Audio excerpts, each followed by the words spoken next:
ರೀತಿ ಈ ಭಾಗದಲ್ಲಿ ಹೆಚ್ಚಿನ ಜನಮನ್ನಣೆಯನ್ನ ಗಳಿಸಿ ಮನೆ ತಾನೇ ಬಿಜೆಪಿಯನ್ನ ಬಿಟ್ಟು ಕಾಂಗ್ರೆಸ್ ಪಕ್ಷವನ್ನ ಸೇರಿದಂತ ಜಯರಾಮಣ್ಣ ಅನಿಸಿದ್ರೆ ಅವ್ರಿಗೂ ಸಹ ಸ್ವಾಗತವನ್ನು ಬಯಸ್ತಾ ಇದ್ದೇವೆ.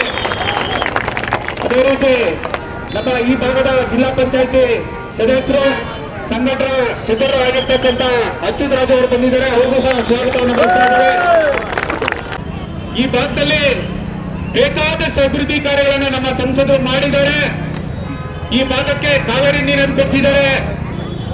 ಈ ಪಾರ್ಕ್ ರಸ್ತೆ ನಮ್ಮ ಪಾರ್ಕ್ ರಸ್ತೆ ಮಾಡಿಸಿದ್ದಾರೆ. ಹಲವಾರು ಅಭಿವೃದ್ಧಿ ಕಾರ್ಯಗಳು ಒಂದಲ್ಲ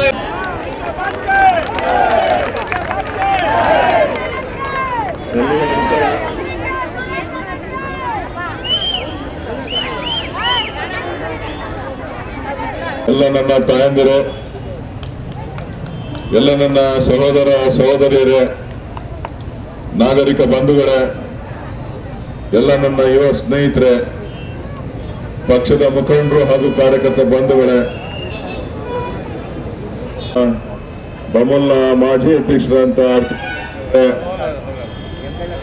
ಮತ್ತೆ ಮುಖಂಡರಂತ ಜಯರಾಮ್ರವ್ರೆ, ಪಂಚಾಯತಿ ಅಧ್ಯಕ್ಷರಂತ ಮಂಜೂರವ್ರೆ, ಈ ಭಾಗದ ಮಾಜಿ ಜಿಲ್ಲಾ ಪಂಚಾಯತಿ ಸದಸ್ಯರಂತ ಅಚ್ಯುತ್ ಅವರೇ, ಎಲ್ಲ ಗೌರವಾನ್ವಿತ ಗಣ್ಯರೇ, ಪಂಚಾಯತಿಯ ಸದಸ್ಯರೇ, ಮಹಿಳಾ ಮುಖಂಡರುಗಳೇ,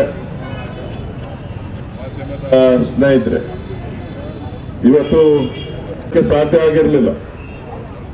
ಆ ರಸ್ತೆಯನ್ನ ಅರಣ್ಯ ಇಲಾಖೆಯವ್ರಿಗೆ ಹೇಳಿದೆ ನಾನು, ಕೇಸ್ ಹಾಕದಿದ್ರೆ ನನ್ನ ಮೇಲೆ ಹಾಕಿ ಎದುರಿಸೋದು ಎಲ್ಲ ಬಿಟ್ಬಿಟ್ಟು ಸಾರ್ವಜನಿಕರಿಗೆ ಅನುಕೂಲ ಮಾಡುವಂತ ಕೆಲಸ ಆಗಬೇಕು ಅಂತ ಹೇಳಿ ಇವತ್ತು ಆ ಸಂಪೂರ್ಣ ರಸ್ತೆಯನ್ನ ಮಾಡಿಸುವಂತ ಕೆಲಸವನ್ನ ಇಲ್ಲಿ ಮಾಡಿಸಿ ಇವತ್ತು ಸಾರ್ವಜನಿಕರಿಗೆ ಅನುಕೂಲ ಆಗಿದೆ.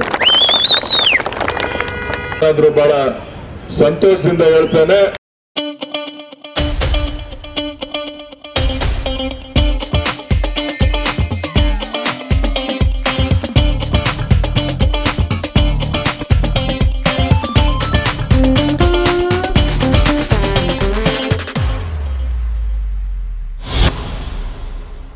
ಇವತ್ತಿಗೂ ಕೂಡ 5 ರೂಪಾಯಿಗೆ 1 ಕ್ಯಾನ್ 20 ಲೀಟರ್ ನೀರನ್ನ ಇವತ್ತು ತಾವೆಲ್ಲರೂ ಕೂಡ ತೆಗೆದುಕೊಂಡು ಹೋಗ್ತಾ ಇದ್ದೀರಿ.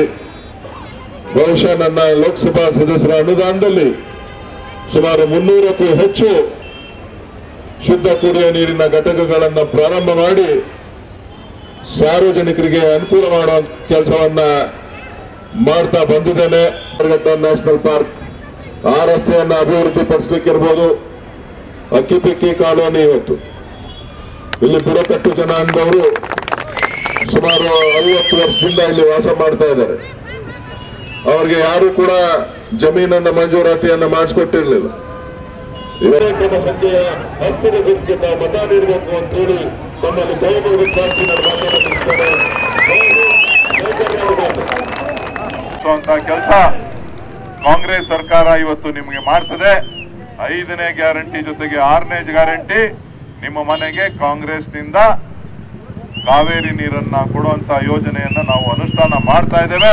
ನಾವೆಲ್ಲರೂ ಕೂಡ ಇವತ್ತೇನು ಕಳೆದ ಬಾರಿ ಚುನಾವಣೆಯಲ್ಲಿ ವಿಧಾನ ಆದ್ರೂ ಕೂಡ ನಾವು 5 ಗ್ಯಾರಂಟಿಗಳನ್ನ ಈ ಭಾಗದಲ್ಲಿ ಅನುಷ್ಠಾನ ಮಾಡಿ ಪ್ರತಿ ಕುಟುಂಬಕ್ಕೆ ಕನಿಷ್ಠ 5,000 ರೂಪಾಯಿ ಸಿಗೋ ರೀತಿ ನಾವು ಮಾಡಿದ್ದೇವೆ.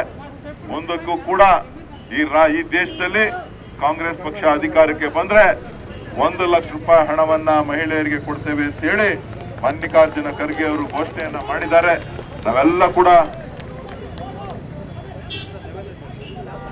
ಮಹಾರಾಷ್ಟ್ರದಲ್ಲ ನಾನು ನೋಡ್ಕೋತೀನಿ ಬಿಡೋ ತಲೆ ಕೆಡಿಸ್ಕೊಬೇಡ. ಎಲ್ರಿಗೂ ಒಳ್ಳೇದಾಗ್ಲಿ.